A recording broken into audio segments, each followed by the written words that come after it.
Hi there, Sagittarius. Thank you for joining me for your monthly forecast for September.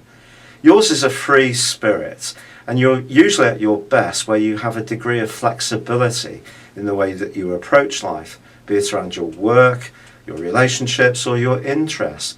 You need a certain amount of drama and constant variety to keep you on your toes and to feel engaged. But as this month begins, Jupiter, your ruler, and the Sun are both right at the top of your horoscope in the 10th solar house. And there's also going to be a stunning solar eclipse on the 13th. Now, this combination of influences gives you a real platform to show people what you're made of. But that will require a certain amount of sacrifice, or at least desire, to get stuck in and stick at something that is really important to your future, but may require you to give up a bit of your free time or that complete control over the flexibility side of things. Well, that sounds okay, but at the same time, the first half of this month is dominated by Mars in the most adventurous part of your horoscope, in a great angle to Uranus, the planet which is very much about making us aware of our need for independence, but it's in the most random part of the zodiac at the moment, in the sign of Aries, your sister fire sign. So I think this trine can really push you to be much more daring and groundbreaking, and perhaps the area that you're going to try to be so is in your career or the way you connect with people in general. However, if you want to bring a real rebelliousness to a more professional environment where there may be expectations and rules and regulations and bosses to fit in with, I don't think that's going to work so well unless, of course, you're self-employed and have a very clear vision of what you're trying to get across. That could see you have huge success this month. But fortunately, Venus, the planet of relating, does start to go forwards in your sector of truth on the 6th, and that's going to help, and also forges a lovely angle to Mercury in the friendliest part of your scope all month, in the middle 2 weeks of this month, and that can give you an opportunity to connect with people very skillfully.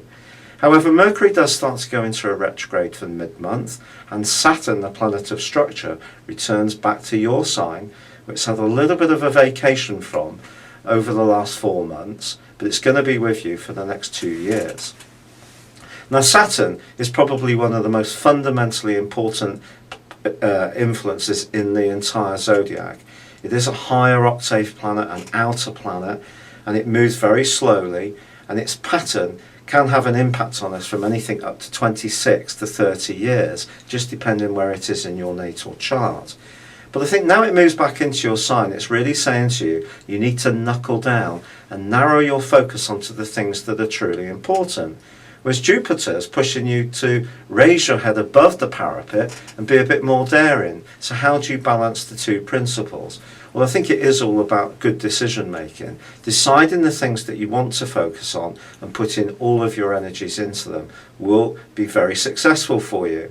But the Sun gives you added help because it moves on the 23rd into the same area as Mercury, and despite that planet retrograding, which can cause glitches around friendships, connections with others and all sorts, I do feel the Sun generally will start to provide a little bit of lubrication to any glitches there may have been.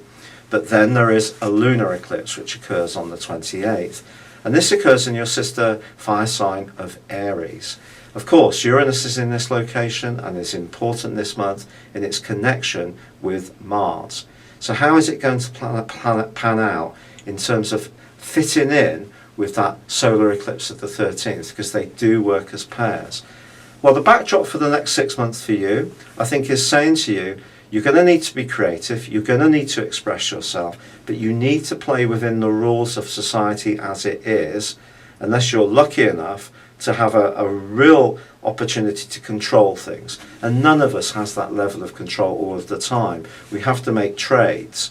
So I think if you want to be emotionally happy at all times in a successful career or holding your status within your local community, there has to be a little bit of give and take. This particular set of eclipses is a quincunx or inconjunct. So what we're getting here is they don't absolutely aggravate each other, but they don't absolutely support each other. But I think success for you can come if you can make a trade against that part of you which does such a fierce need to do things on your own terms and be so independent.